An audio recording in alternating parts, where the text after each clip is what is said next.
yes, it was laughable at first, but I got bigger and stronger, bigger and stronger. And next thing you knew, on an entirely plant-based diet, I put on 19 pounds in 12 weeks, 28 pounds in 10 months, another 10 pounds after that, became a competitive bodybuilder. Within a year or two, became a champion vegan bodybuilder. Within a year or two after that, competed in the natural bodybuilding world championships.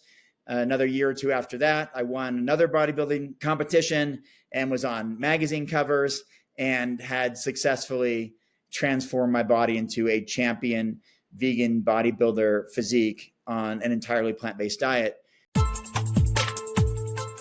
You're listening to the Visibly Fit Podcast. Hey, I'm your host, Wendie Pett, and every week I'll give you holistic, practical solutions for everyday issues related to nutrition, healing, functional fitness, and behavior modifications. As a naturopath, fitness expert, and wellness coach for over 20 years, my goal is to empower you to reach for greater health and to rise up to your next level of living in mind, body, and spirit. You were created with greatness in mind. It's time to own it. Are you with me? Then let's dive in.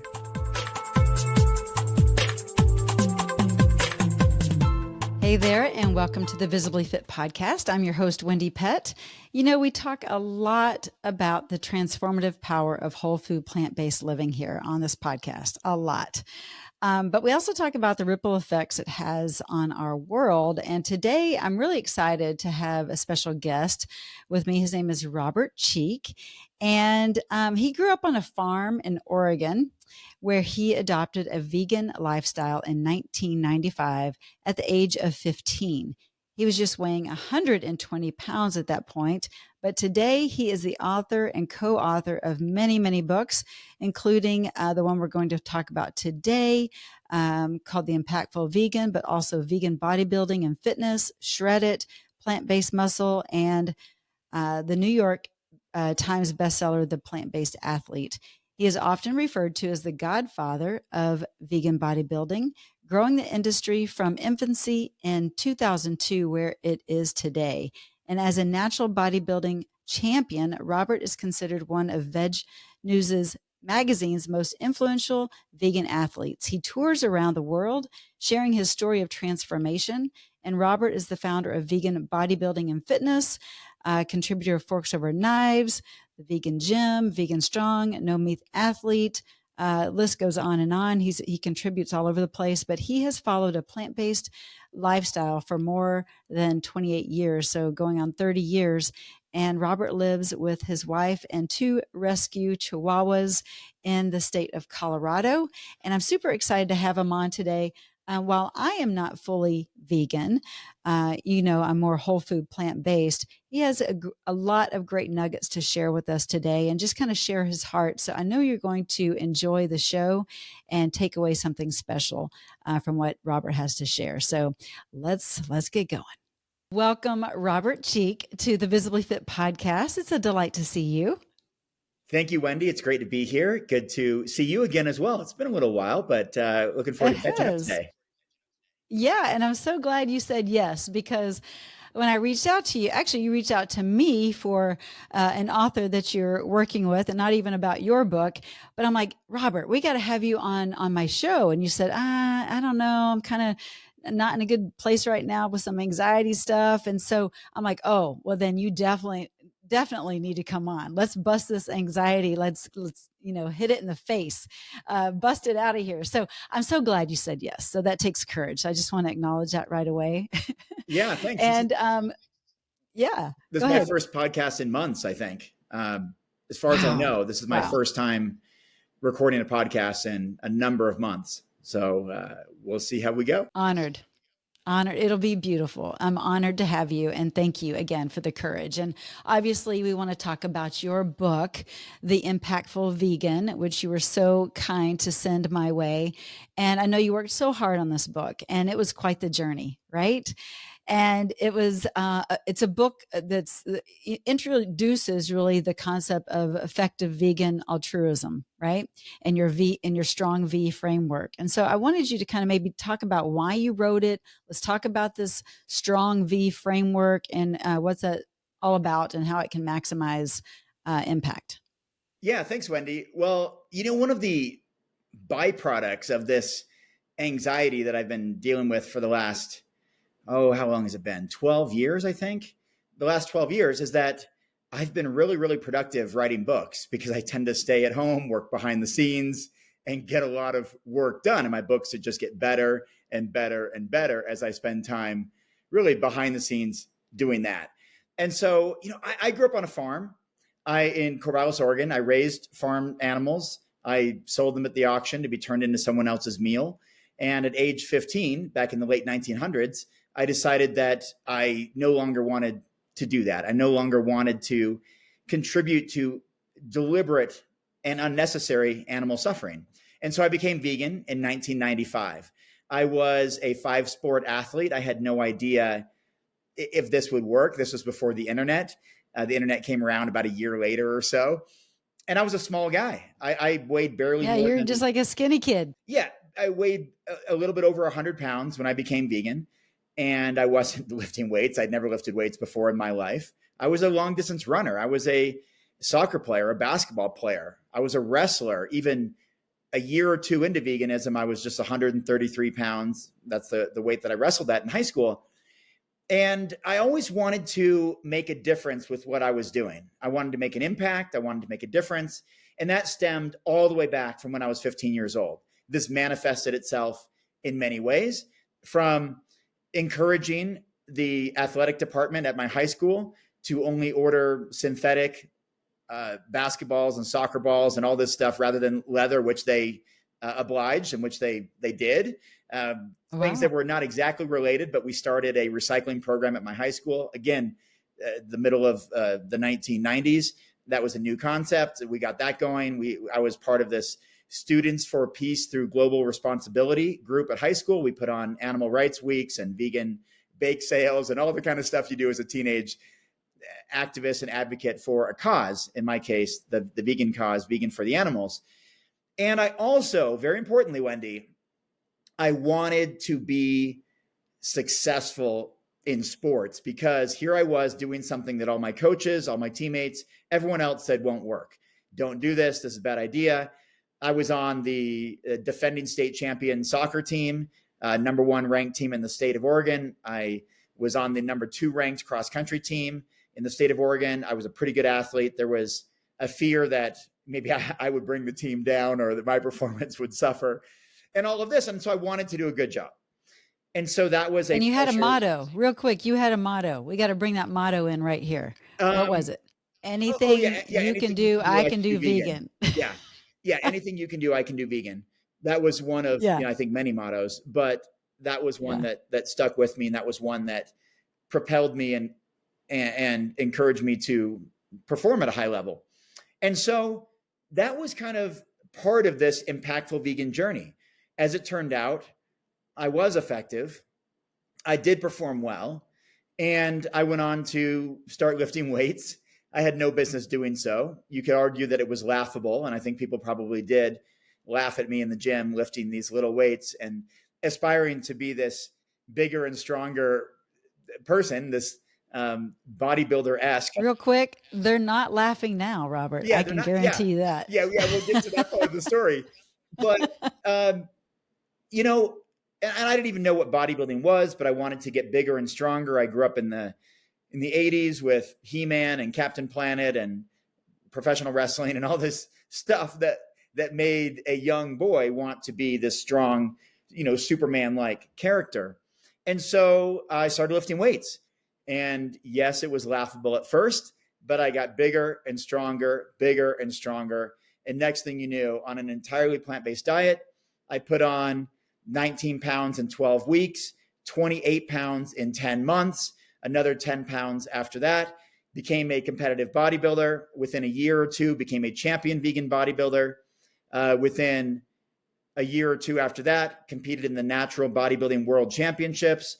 Another year or two after that, I won another bodybuilding competition and was on magazine covers and had successfully transformed my body into a champion vegan bodybuilder physique on an entirely plant-based diet. And then I started writing books about this. And so this will all get back to the Impactful Vegan in a moment. because I wrote Vegan Bodybuilding and Fitness, and then Shred It, and then Plant-Based Muscle, and The Plant-Based Athlete, which went on to become a New York Times bestseller. And so I realized I was being pretty effective. I was being pretty impactful and pretty effective at combating the number one objection to veganism. Aside from, I don't care.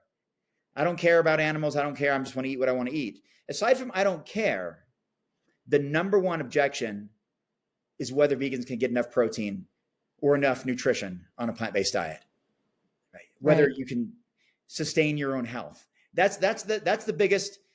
We've been getting that question our entire lives as vegans. Whether you're a bodybuilder or not, right? Vegans or whole food plant-based people get that question, right? Right. Everywhere you go, where do you get your protein? Or I could never do that, or I need protein because I lift weights or whatever. And so I figured if I was bigger and stronger than everybody I knew, essentially, obviously I knew a lot of people that were bigger and stronger than me in the bodybuilding world, but among my friends and family and colleagues, and even within social media and on the internet, if I could just basically be bigger and stronger than most people, which I have been most of my life, then I would show unequivocally that you can build your body on a plant-based diet. And the fact that I've done it for 3 decades now, 30 years, and that I've done it entirely drug-free, all natural, and that I've done it as someone who's, came from a long-distance running background. I wasn't built like a football player. I wasn't built like a boxer. I wasn't built. You were lean. Like a bodybuilder. I was built like a runner. So I didn't even have that head start. I went from the running background, the running body, the running genetics, to turning that into a championship bodybuilding physique, where I ultimately, Wendie, I know this is not exactly the American dream, but I put on 100 pounds on a plant-based diet. I went from 120 pounds to 220 pounds.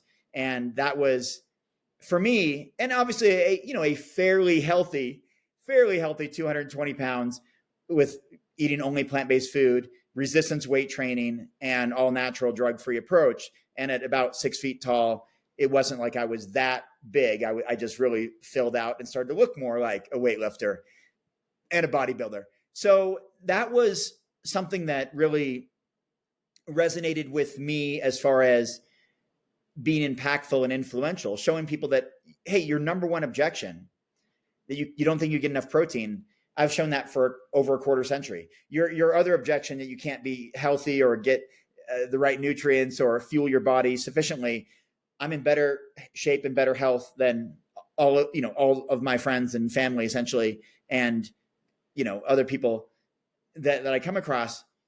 Doesn't this say something? Doesn't this show something? And so I decided to write. Yeah, and I want to, may I pause real quick? Sure. Just because I want people to know that you aren't a junk food vegan kind of guy. Like, you are solid whole foods. And so that's something too that, there's a lot of vegans out there that do gain that 100 pounds, but it's not muscle and it's in an unhealthy way. So I just want to make that clear, because there are two sides of that vegan coin. There's that junk food vegan, or there's definitely the whole foods and nourishing your body well. And that's what you did. Yeah, I'm glad you made that point, because I always thought it goes back to kind of Furman's approach to nutrients per calorie, the Andy score, aggregate nutrient density index. I always thought that if you could get the most nutrients per calorie, you wouldn't have to eat as much food, but you'd get a great return on investment, because you're getting all the vitamins, minerals, amino acids, proteins, carbohydrates, fats, phytonutrients, nitric oxide, all these different things from the best sources. So I always leaned into things like fruits of all types, dark pigment, high antioxidant fruits. That my favorite food of all time is fruit, of course. The nutrients from leafy greens, we know they're the most nutrients per calorie in leafy greens, because they're so low in calories but very high in nutrition. And they also top the Andy score. Many of us know that. But also foods like sweet potatoes and yams and dark pigment, root vegetables, for their antioxidant and anti-inflammatory properties that help with recovery. So it didn't make a lot of sense to me to eat a lot of pro-inflammatory foods, including pro-inflammatory plant-based foods, plant-based junk foods, et cetera, with all kinds of sugars, fats, oils, additives, artificial flavors, colors, textures, empty calories, excess calories. That didn't make a whole lot of sense to me, aside from that it tastes good, for a lot of people. And it filled your belly for a moment. Yeah, that it's convenient and that it's very cost effective, because those foods like chips and soda are the least healthy foods in the world. They're also some of the most affordable in the entire world. And so I recognize that. And so I wanted to focus on plant-based whole foods. In fact, I wrote an entire book about it called Shred It. And again, I've got it. Yeah, kind of again, a bit of a Furman inspired book, but also very much a Forks Over Knives, Esselstyn and Campbell inspired book. I would say even more so than Furman, but they've all been contributors, of course, to my perspectives, and Brenda Davis and the great Dr. Michael Clapper and Michael Greger, who endorsed and wrote the foreword for my New York Times bestseller, The Plant-Based Athlete. I took pieces. Dr. Stoll, he's a piece of that puzzle. Yeah. I just heard from him like 2 days ago. I got an email from him 2 days ago. They're all part of the framework that shaped my approach at one time or another. The late John Robbins, was a huge influence for me early on. And so going back to the Impactful Vegan, I recognize that there are so many forms of advocacy and activism for whatever it is that you're trying to push forward with an agenda, no matter what it is, whether it's reducing global poverty, getting clean water to people, promoting an idea, a philosophy, getting people to care more, getting people to donate to very, very important charitable causes some are far more important than others, getting people to care about helping animals beyond dogs, cats, horses, and birds, and look at animals differently. I realized there was a need for an emphasis on what I called, effective vegan altruism, which is recognizing the values that other animals have, that like chickens that we eat by the billions and fish by the trillions, and the fact that they suffer in significant ways. And so I worked on this idea. You mentioned the strong V. That's our skills, talents, resources, other strengths, network, generosity, and volunteering. How can we leverage those things? How can we leverage our specific set of skills and our talents and our network and these various strengths that we have, and of course our different resources, and how can we be effective at volunteering? And so I already knew that I was fairly effective. I mean, I knew that I was a good writer. I knew that was a skill and talent that had been. You're a great writer. Thank you. Part of that was, my father has written a dozen books, and I got some of that through deoxyribonucleic acid. There's some DNA passed down. I'm just a talented writer, and so I recognize that. So I use that particular strength to write books about things that I care about. And I know that I'm fairly good at marketing and spreading a message. And so I combine those, and sure enough, I ended up on the New York Times bestseller list with a book translated into eight languages worldwide, a ninth one coming soon. And that made obviously a big difference, because it was a book about, being a plant-based athlete, building your body in a plant-based athlete. And if that was having a big impact worldwide, I wanted to show other people how they could use their skills, their talents, and their network and generosity and whatever it is that they had to pull from to help animals in meaningful ways.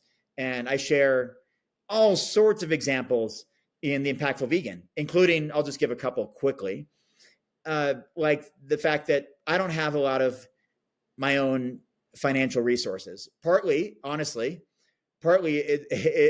it comes from being extra altruistic. I give everything away, essentially. I've always done that. Even when I had no money, I was giving it to people on the street in need, and giving, little Christmas holiday packages of food and socks and toothbrush and toothpaste to people in need when I was still struggling to pay bills.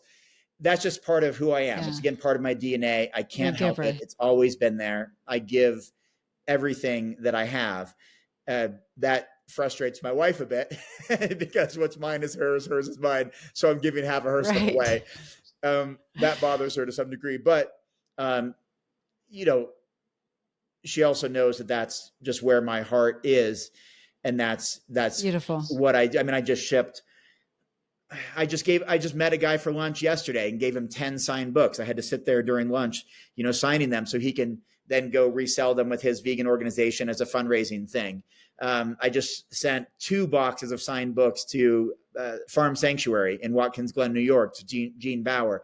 They can sell those in their bookstores as a fundraising thing.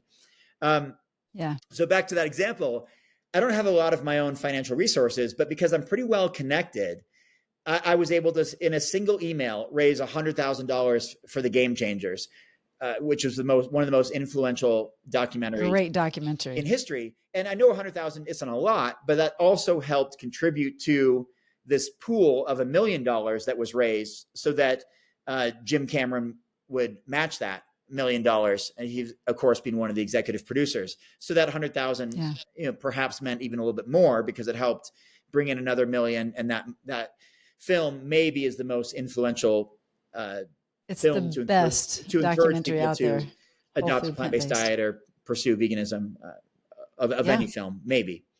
And another example, again, I don't have a lot of resources, but I work with over 100 different plant-based companies and vegan brands. And this is no exaggeration, Wendie, and I probably shouldn't even say it because people will start asking me. But I often, every single year, without exception, I receive hundreds of thousands of dollars worth of donated products from a bunch of companies, sometimes over 100 different companies in a single year. And then I use those products in various ways, including donating to silent auctions at events around the country. In fact, I'm shipping out another box tomorrow. It's a fundraiser event. And so, for example, at this animal sanctuary in Colorado, they had the audacious goal of raising over $200,000 in a single evening at their annual gala event. And even the $150 ticket was a bit of a stretch for me and my wife at the time to pay the $300 to go. And then, of course, everyone there is encouraged to make a bid, donate at least something, minimum $100 to bid on something. And anyway, I was able to get so many products, full-size nutrition products, apparel, $100 gift cards to vegan restaurants, whatever. And that helped raise thousands and thousands and thousands of dollars from people bidding on these things at the silent auction or live auction.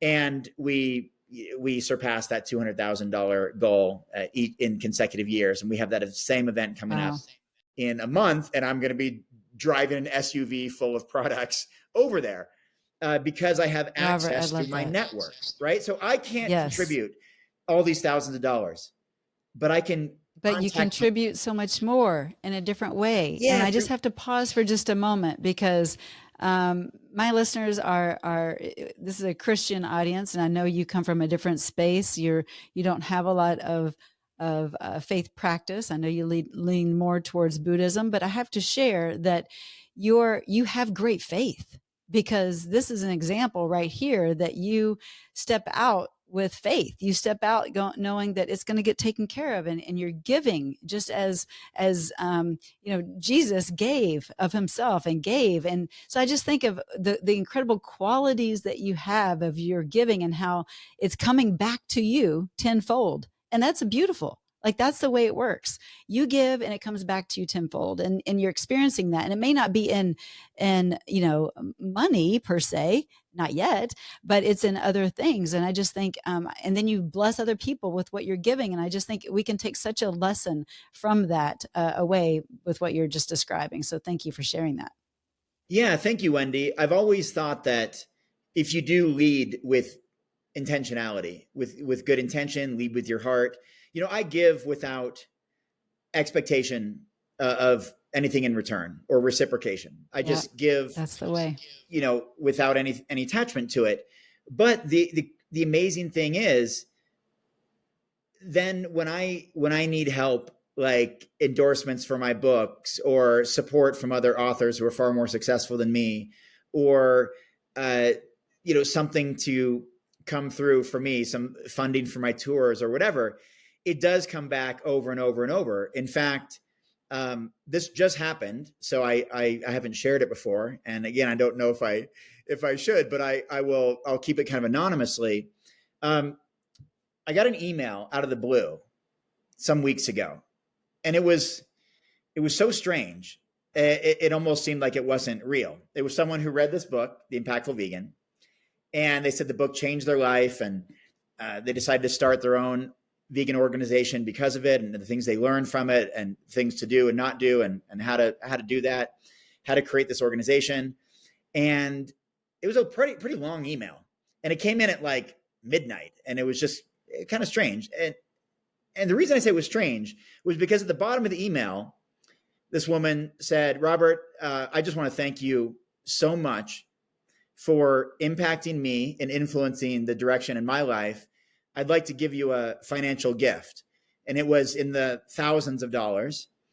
And she said, "I also want to buy another 50 copies of your book so that I can distribute to my community and my new organization's community." Beautiful.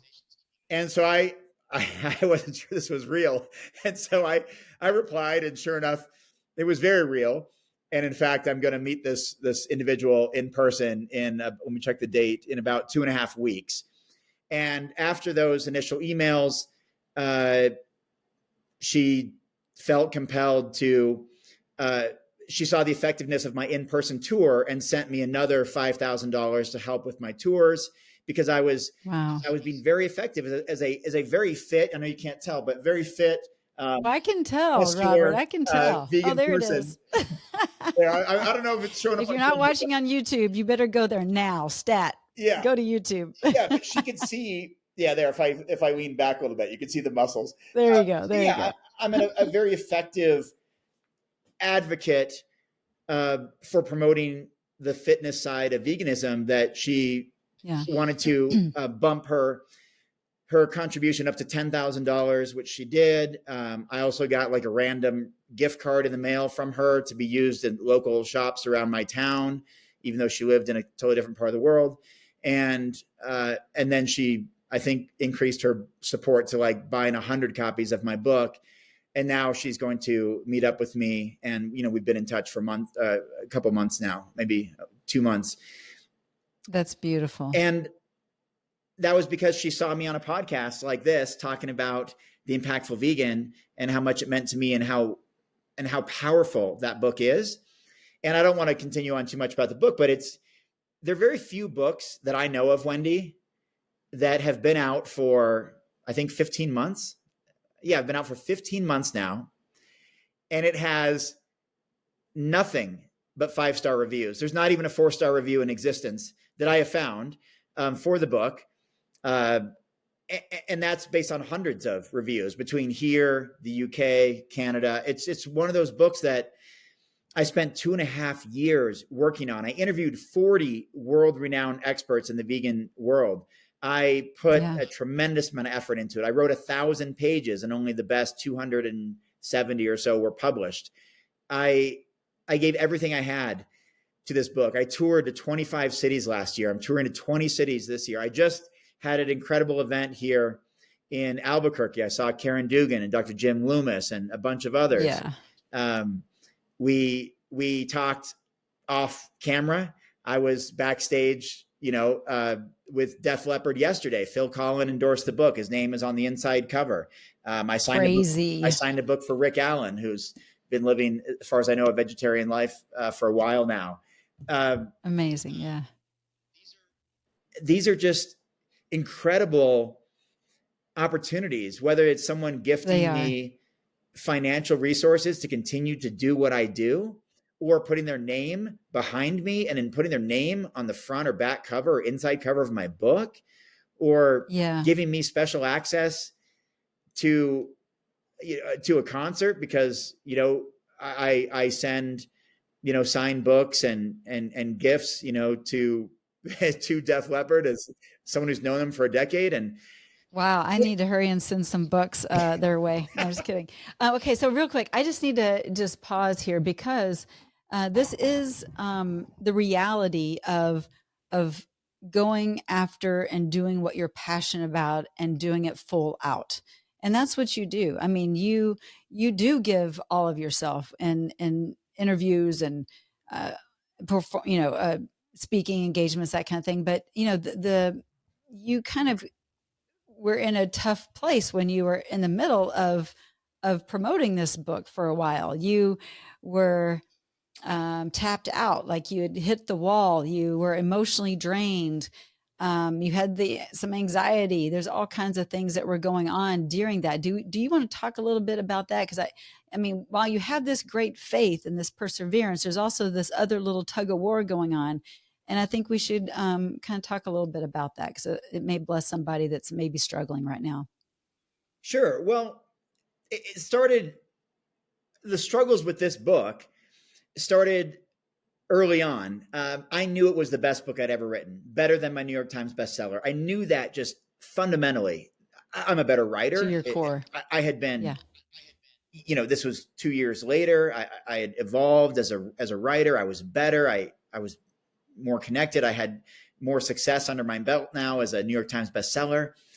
I had these aspirations for this book, not only to do well and to succeed and to follow in the footsteps of my previous book, but because the book was so powerful that I make an argument in the book that every vegan spares about 365 animal lives per year, just based on their spending habits, their decisions that they make, their communication with others, living a vegan lifestyle, how they vote with their dollars. They spare about one animal life per year. And there's numerous studies that reveal that. But I argue in The Impactful Vegan that everyone could and perhaps should be able to spare over 10,000 animal lives per year. And I think I'm closer to the 100,000 number, just based on my reach and the impact of the collective work that I do. And so this book, in my view, was just so much more important than a fitness book and how to get protein and exercise and put a meal plan together. I mean, that's all free on the internet anyway. But this is new information. You can just ask AI.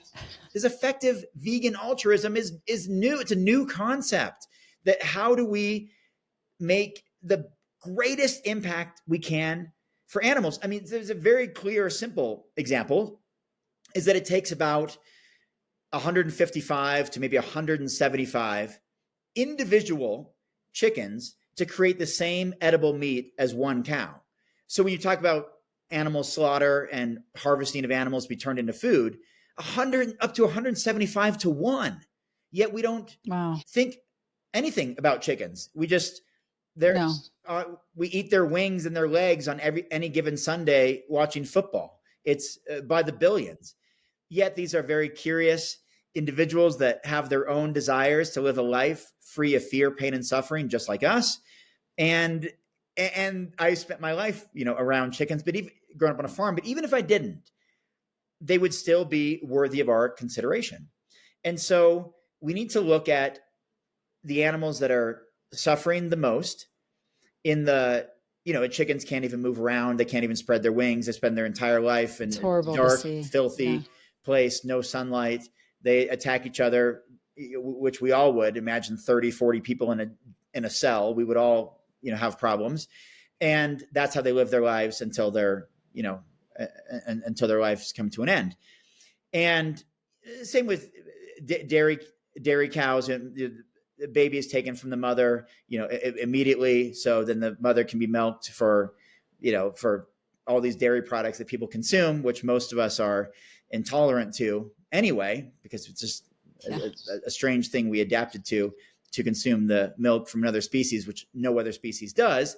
And then that baby ends up being turned into veal on a restaurant menu in an expensive place downtown. And so, I think, Robert, people don't think about their food from the beginning, so to speak. Right. They don't really see what all goes on. And I'm not saying that I'm fully vegan, because I'm not. I'm whole food plant-based, but I'm closer to vegan than not. You know what I mean? But I think when you start to really, peek behind the curtain a little bit and see how these animals are really being treated, you're like, oh my gosh, I don't want to be a contributor of that. And the the flesh in which you're eating is traumatized, and it's not, you think about the quality of that food that you're eating based on the torment that is going on through. Anyway, it's just awful when I really think about it, and I just don't think people think of it too often. Yeah, exactly. It's out of sight, out of mind. Part of it is because we changed the name for most of it. We don't say that we eat cows. We say that we eat steak or something like that. We don't say I eat pigs. We say I eat bacon, pork, or something. Or we say I eat chicken without the S on the end, which would give it, when you see I eat chickens, or instead of saying, I don't eat meat, I don't eat animals. Meat and animals are totally different. Or even chicken Right. and chickens are totally different. Just putting an S on the end. Yeah. So a lot of it is the language. Yeah. And Sure. And yeah, for a lot of us, it's out of sight, out of mind. We have no idea how our food is produced. No one knows how a hot dog is made, yet it's consumed Ugh. by the billions. And yet we're not promoting, or at least I'm not. You might, I don't promote any kind of lab factory meats that are being touted as plant-based meats. Personally, I just think it's kind of junk food in that sense, and unhealthy on a lot of levels. So I don't know if you want to talk on that too. Yes, but if it's a less cruelty way, more compassionate way to produce animal protein, which the majority of people are still going to be consuming based on everything that we know about human behavior. Yeah, so they're still going to go for a fast food option. Yeah. So basically, vegans are about 1% of the global population, probably even actually less. I know we like to round that number up and say it's 3% in the US or whatever, but globally it's probably 1% or less. People have this desire to eat animals. It's been there for a while, and it obviously contributes to significant damage to their own health, which we've known for decades. I don't think there's anyone that doesn't know that necessarily, that consuming animals contributes to all sorts of things, from increased risk of heart disease, stroke, hypertension, diabetes, obesity, clearly, and so many other things. I'm with you 100% on that. But then you've got the listener that's hearing or seeing the studies from the carnivore diets. And I mean, I go back and forth and talk to Dr. Stoll about this. And I'm like, this is why people are confused. And it's so frustrating because, as you know, you've got to follow the money and find out who did the study and find out, is it truth? Is it not? Like, no one's going to take the time to do that. But anyway, I digress. We're going off on a tangent here, and we probably could go down many roads. Sure. And I think we just need to look at what the standard American diet or standard Western diet has produced right now. And just look, so how well is this working? 73.6% of Americans are overweight, 42.5% are obese, 1 in 2. Every other person you meet, every half of the entire arena or stadium last night at the concert is going to have either diabetes, cancer, heart disease, or some other debilitating disease in their life. 1 in 2 will get at least one of those. They'll get at least one of those. But we already know 3/4 of people are overweight and half are obese at the moment. Those numbers are not going down anytime soon. And that is a result of eating a high calorie rich, nutrient poor, animal based and processed food diet. I'm sure you know these statistics as well as anyone, that right now we eat about 55% of our calories as a society, mind you, 55% of our calories from ultra processed food, another 30% from animal protein. That leaves only about 15% of calories from all fruits, vegetables, legumes, grains, nuts, and seeds. So about 85%, depending on who you talk to, is processed food and animal protein. So that's the diet right now that we're working on. We eat over 3,500 calories per person per day for the adult average American. I think it's 3,540 calories per day. You and I grew up with this understanding of a 2,000 calorie diet. Now we have all these ultra processed foods. And it's also, I know people are going to say, Wendie, they're going to say, yeah, but what about, it's not just the meat, it's all the sugar and it's all that. Yes, absolutely. But how do we consume meat? How do we consume animals? We consume them in the form of a burger with fries covered in oil and a soft drink, or full of sugar that we normally wouldn't just drink on its own, but we do it because it's at the burger place, or a big shake, a bunch of dairy, a shake that's 1,000 or 1,200 calories in the single shake. We wouldn't normally have that, but because we're at the burger place, we do. Or we consume it on this giant breaded thing covered in oil with a layer of cheese and then various meats put on it. And now we have thousands of calories in this thing. And then we need to wash it down with something. And that could be a soda, that could be milk, that could be alcohol, that could be, it's because no one's eating just handfuls of unflavored meat. I mean, very few, the few enthusiasts on the internet, who like I've seen a couple approach. Of those, but look at the whatever king, whatever. but look at how a food is being consumed. Deep fried. So deep fried, covered in oil, covered in salt, covered in sugar, covered in artificial flavor. But it starts at the core with a desire to consume animal protein, which is already 2, 3, 4 times more calorie dense than rice, beans, lentils, tofu, potatoes, oats, fruits, vegetables, whatever it is. There's a whole calorie density scale, which I know that you know, and your listeners probably know to some degree as well. So when you start there, you start with this high calorie, artery clogging, endothelial cell damaging food, that then you add oil and salt and sugar and extra cheese and extra mayonnaise and extra soda, which is like liquid candy. That's the recipe for disaster. It's not just recipe for death is what it is. Yeah, so we like to use this term. I think I got it from Rip Esselstyn, perhaps. It's the package. It's the protein package.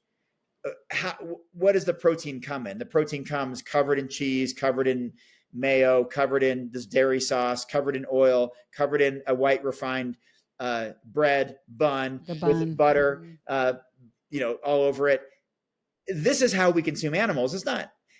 So that's part of the problem. And when you eliminate that, you would see the obesity levels go down. You would see the body weight go down to more fit, healthy weight. You would see the likelihood of contracting these degenerative diseases. I mean, the things that rip families apart, my best friend died during COVID because he was obese, he was diabetic, and he got COVID, and on day 10, it took his life. Robert, I did not know that. I'm so sorry. Yeah, that was hard. That was right. When I was writing my books and stuff, it was difficult. But then I had an uncle pass away. In the middle of the night, he came in from farming, and he only ate at fast food restaurants and diners, like in rural areas, these family diners. He didn't even have like food. They used the butter and the oil big time. Yeah. He didn't even have like food in the refrigerator at home. He was a single guy, early 70s, incredibly fit, strong, muscular. He was a big role model of mine. And one day just never woke up. He had a very high sodium, very high cholesterol, very high animal protein diet, and used to even kind of, I think, probably tease a little bit of, my plant-based diet. And then, another relative, and then other friends, and you see this is a pattern in people's lives. And and just hearing that, Robert, just hearing the pain in your heart. And as you're sharing this, I know there's other people that are listening that it's like, wow, the ripple effect of hurt when loved ones pass on because they didn't take care of themselves. And so how do we show up differently as individuals, right? So that we don't, cause that ripple effect of grief, if you will, to those that we love around us. It's like we deserve to be healthy, whole, and complete. And so it's our responsibility. And so, speak to that a little bit, how it's our responsibility. That's exactly it, Wendie. And that's why, at the end of the day, I can give long presentations. I can write 300-page books. But at the end of the day, the most effective thing that we can do is to lead by positive example. And it's so strange to come to that conclusion after a 300-page book or 1,200 pages in some of my recent books combined. that it all comes back down to leading by positive example. And so, yes, I've lost some people like my friend. I tried to lead by positive example and I gave him the resources. He always got all my signed books and documentaries from Forks Over Knives back in the day to me, giving him plant-based food products and showing him alternatives and whatever. But you can't change people. You can try to inspire people. You can try to encourage them to adopt new habits. They have to be able to make the changes themselves. But for all those that I haven't perhaps been able to influence, my friend, my uncle, other friends, people that are maybe close to me that come to mind, there are countless people that I've had a positive impact on that I will never know. And I hear it everywhere I go. I tour, like I said, 20 cities this year. Everywhere I go, I hear people say, Robert, you changed my life. You saved my life. Wendie, 10 minutes before I got on this call, I got a message from Instagram. Someone said, hey, did I just see you at the gym in Santa Fe? Like, I used to follow you back in 2010 and I almost said hi. And I get this stuff all the time. Or, you saved my son's life. He had these autoimmune diseases or whatever. We got on a plant-based diet and he learned that he could be fit and strong like you. And, cause we live that lifestyle, leading by example. I get these messages every day, either online or in person or on tour. And it's from that keeps you going strong to hear that positive feedback from others, right? Like when we know that our work, our call, our purpose is really being just appreciated, then it helps to keep us going, right? I know it does for me. Sure. But that's what I appreciate about you, Robert, is that you are just so giving. And so you care about people so much that you give your all to them and you really do want the best for them. And so, but the person has to have the want to change. And so let's talk about what do you say to that person that doesn't have the want to, that is like, are they want to, but they're not willing to do the work, kind of a thing. You know what I mean? Like there's those people that say, yeah, I really want to, like, what would you say to someone who's really struggling and, they want to, but what's their first step? What's something that's not overwhelming that they can do to make the first step? The first thing I need to do is answer the question, why does it matter to you? Why do you care? Because, and I often say this in my presentations to a room with hundreds of people, I'll say, who cares? Who cares about your health? Who cares about the environment? Who cares about animals? Well, if you do, show me. State your case. Don't act like you care, but don't take any action. If you care, show me why. So what's important to you? I don't want to just assume that people want to be more fit or have bigger muscles or have more energy or whatever. It's entirely deeper than that. It's entirely up to them. And it's not just these cliche things. I know we all use them. I want to have energy to play with my grandkids. That's still too superficial to me. That's not the answer. That's not the answer. Be deeper. Yes. Okay. You want to feel comfortable in your own skin. You want to feel alive. You want to feel good. You want to feel like you have the energy to do what you want to do throughout your life. You want your stomach to feel good. You want to sleep well. You want to feel refreshed. You want to feel like you can keep going in this world and that there's better days ahead. There's something always deeper and more compelling than just, I want energy with the grandkids, or I want to live a long, healthy life, or that's not it. That's not it. I want to have bigger muscles. No, that's not it. It's, you want to have. You're right. And Dr. Doug Lyle would say that people are stuck in the pleasure trap. And that's usually one of the reasons why they're not taking action, right? They get caught up in being comfortable, not making the head to heart connection of that why, and really putting it into action. And so, do you think that that's a big piece of the puzzle, that people just get caught up in the comfort zone and they don't want to do the work? I think that's certainly part of it, but I would actually say it's not a comfort zone. It's a discomfort zone. People are uncomfortable. They're uncomfortable with being overweight from a emotional. They're comfortable in their pain. Yeah. So yes. And there's physical, emotional, and psychological. And I know, because I've got a number of these people in my life right now that being overweight it affects them every single day, and not just physically, and it's harder to tie their shoes and they get tired walking upstairs. And it's the psychological feeling they have of how they feel like they're being perceived by others, or how they feel like they've even let themselves down because they used to be more fit, or that they fear that now they're closer to becoming diabetic, or something that's really scary that could actually end their life a lot sooner. Or the emotional toll that I'm addicted to eating processed foods and ice cream and chocolate, and I just can't help it. And then that affects me psychologically, because why can't I overcome that? Why am I not strong enough? I was strong enough to overcome this rejection in this relationship, or overcome this loss of a job, or overcome this loss of a loved one, but I can't overcome this hurdle of the food that's in front of me, and I crave more of it, and I use it to comfort myself, and then it sets me back even further. And now I'm in this environment where I'm just spinning my wheels, but not just spinning, I'm actually going backwards. And then you have to stop and say, what matters to you? What matters to you? And will a change in habit and a change in behavior get you closer to a specific outcome that you claim to care about? And if we can start this by taking one small action today, these actions compound, our behaviors compound, our habits compound. Nobody gained weight overnight. Nobody lost weight overnight. Nobody learned a new language overnight, or learned a new difficult skill to master overnight. We did it by taking small incremental steps, and we showed up day after day after day. You don't just go run a marathon tomorrow. You've got to run down the street first, and run down the street and around the corner the next day. I started as a skinny kid getting made fun of in the gym.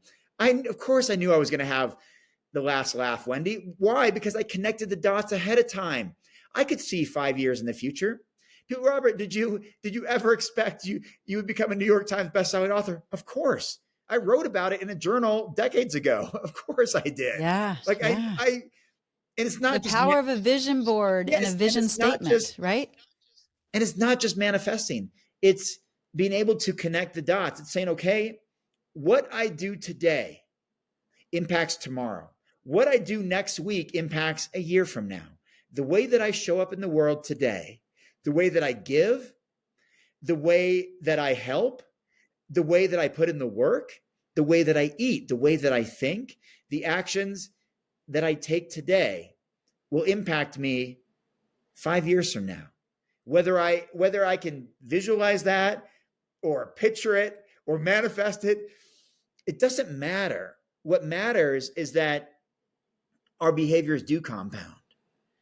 And that if we put ourselves in a position to get better every day at something, we will ultimately get there, as long as we don't quit, as long as we just keep going.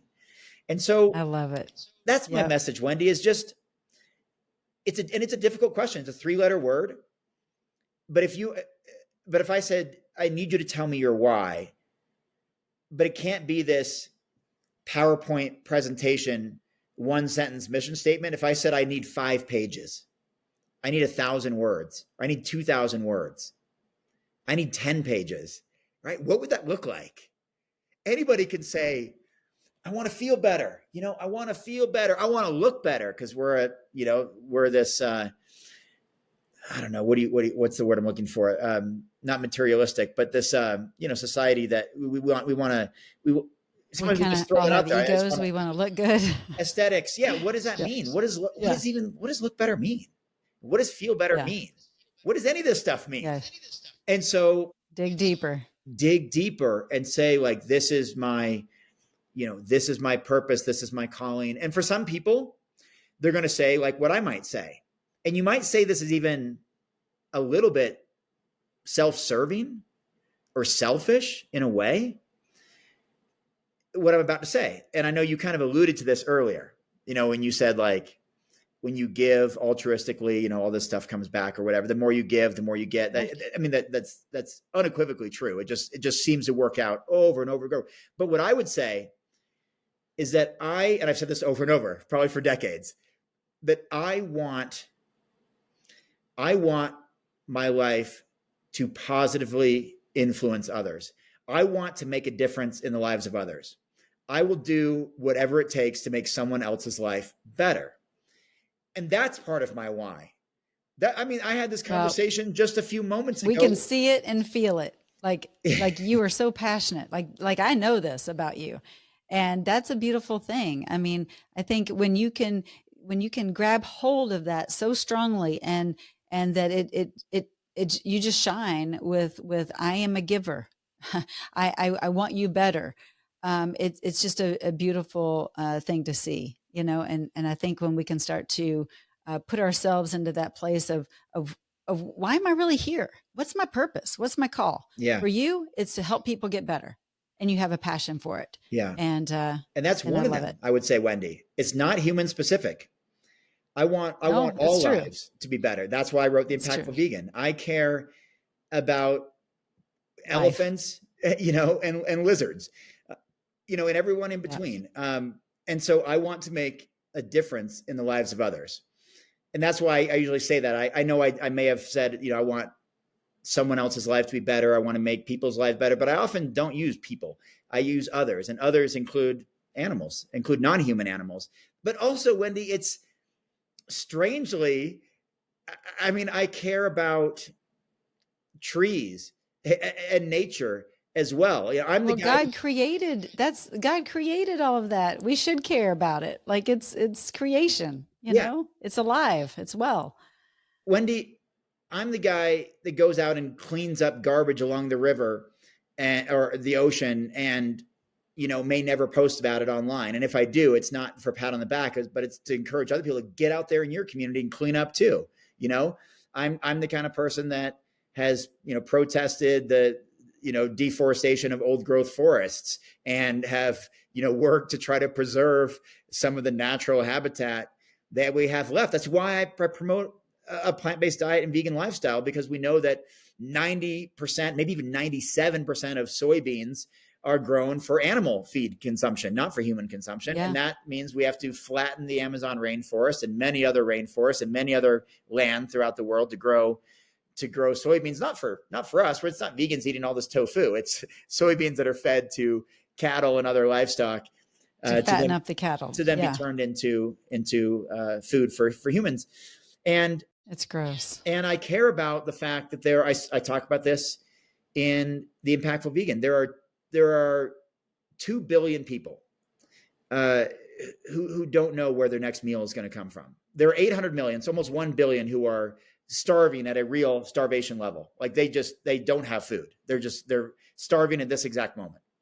And there's another billion, making it 2 billion total, who just are uncertain, including people right here in North America, but mostly in poorer parts of the world and in parts of Africa, Asia, Central and South America, certain parts of Europe, et cetera. But it's in our own backyard too.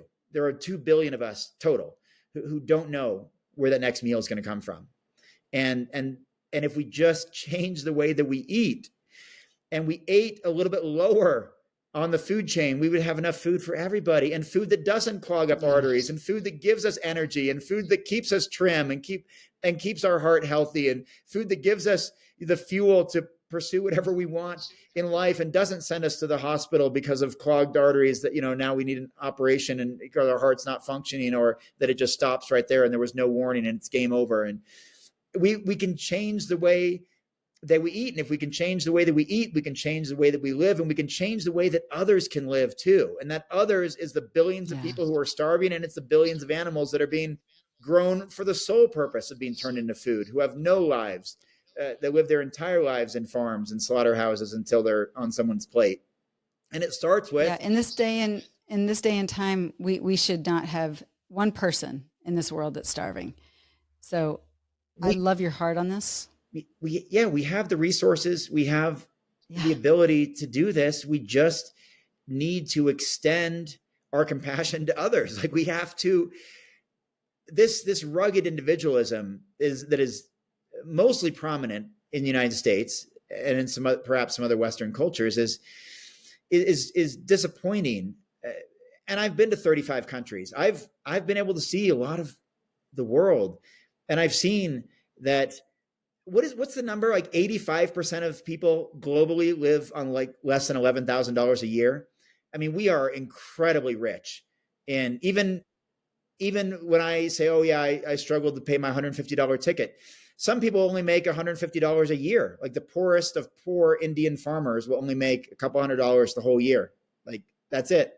I know friends who just recently were in Africa where people are still walking 7 miles one way to get fresh water and then haul it 7 miles back so they have some fresh water for their family. This is happening right now. Yeah. Everywhere. We were just in Pakistan and witnessed a lot of poverty and enslavement and very difficult. Yeah. Exactly. It's everywhere. And I think one takeaway we can have from this is that if we can just back up for a second and just extend our compassion to others and just live and let live and provide with our own resources, our own privileges, our own opportunities, provide the opportunity for others to experience some of those joys of life too, whether that's giving of our time, giving of our money, giving of our food, giving of our resources. I have to say, Wendie, it's the most rewarding thing there is to do, like it really is. Absolutely right. I mean, God's word tells us to love our neighbor as we love ourselves. I mean, you're absolutely right. I see you getting teary-eyed right now. Like it's going to make me teary-eyed. We are to love our neighbor as we love ourselves. But the problem is, Robert, is so many people don't love themselves, so they can't love their neighbor well.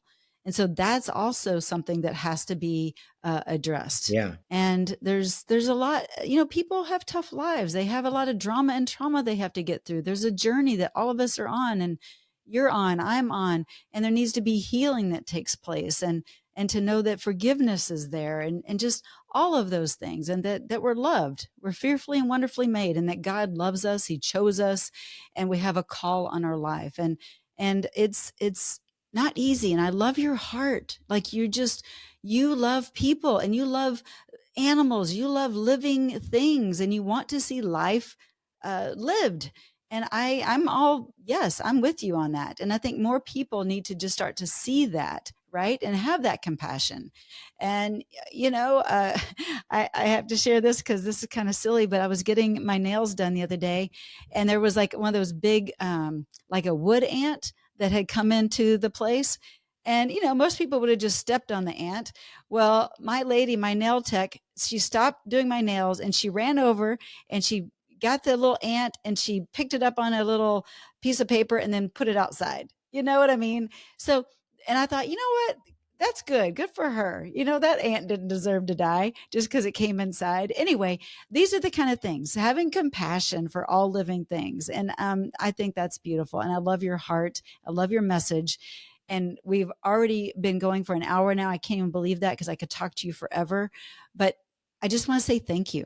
Thank you for coming out of hiding, so to speak, and coming on this podcast, because I did not see one bit of anxiety going on. You may have kind of felt the flutters, but I want you to know that anxiety doesn't have to own you. And I know you know that. And I'm just going to share something from scripture if you're okay with it. Sure. Can I share something with you? Yeah. Okay. So Philippians 4:6-7, and you've probably heard it before, but I'm just going to share it with you. It says, do not be anxious about anything, but in everything, by prayer and supplication, give thanksgiving, and let your requests be made known to God. And the peace of God, which surpasses all understanding, will guard your hearts and your minds in Christ Jesus. And so I think about sometimes how we can become anxious, right? And we just need to make our requests known and end thanksgiving. So in the midst of our anxiety, have that thanksgiving and gratitude, which you have. And I think that is what carries you through. And it's beautiful. And so I just want to say thank you for coming on the show. You're a delight. And I love what you're doing. And can people go to, I know it's veganbodybuilding.com, but what's the best place for them to get this book? Yeah. I think because that's another one of your websites. Yeah. I think the best would actually just be to go online. I do have my website, but I admit I have not updated. I've had veganbodybuilding.com for like 22 years, 23 years. Probably like mine. I haven't updated it. Yeah. I also have Impactful. So Amazon. Yeah. I have impactfulvegan.com if you want to learn a bit more about the book, but I think Amazon or your local bookstore, my books are everywhere. I'm very blessed to have them in physical bookstores around the country and throughout the world, at least my 2 latest books. And all my books are available online. Just search for Robert Cheeke with an E on the end, just like your Facebook with an E on the end, and you'll see my books all over Amazon. And they're so much work went into them, and I think they're very, very effective. They're very impactful. They're very well done, and that's a passion project of mine, is to keep on writing and helping others tell their stories. And that's what I'm doing now, Wendie, as I'm working as a writing consultant to help others make their dream come true of being a writer and a published author. And so that's what I'm doing, working with a whole bunch of authors right now. And I've got some great people to introduce you to as well for a future guest. Yeah, I can't wait. Well, you're awesome. And I really appreciate you coming on the show and sharing your heart and your passion. And I know you've got so many nuggets that you have in this podcast interview that people will walk away with and say, yeah, maybe that is something I can change, or it'll give them hope and maybe some inspiration to change their ways a bit, and can make a big difference in this world. So thank you. Keep doing what you're doing. Thank you, Wendie. And I'm going to be praying for you, by the way. I'm going to be praying for you. Thank you. I appreciate that. All right. Thanks for the opportunity today. Thank you. Take care. Well, I sure hope you enjoyed this episode of the Visibly Fit podcast. Make sure you give it a rating and a review, share it with others. And if you are interested, definitely go and get The Impactful Vegan. Check it out. It's a great read. And Robert is a great author, and he's got some incredible heart behind his words, as you can see just by this interview. And, I always usually, I shouldn't say always, but usually close by saying, if you are looking for a program that will work for you, it's just a 7-week program. It's the Visibly Fit 7-week accelerator program. Then go to getvisiblyfit.com to learn more. This is where I give you meal plans, grocery list, recipes, workouts, where you just use your body as your gym. There's actually training modules. We do coaching each week. It is an incredible experience, and you will have a transformation. So if you are ready and you want to take some action in changing your lifestyle, then again, go to getvisiblyfit.com. Or if you just want to have like a little taste of what I offer, you can go to my website at wendiepett.com. That's WENDIEPETT.com, and get my 7 by 11 exercises, so you can get a little taste of what Visibly Fit workouts are all about, and get a 7-day meal plan that will get you on the road to eating more whole food, plant-based, vegan lifestyle. Okay. All right. Thanks so much for tuning in, and we will catch you next time. Same place, same time. Take care.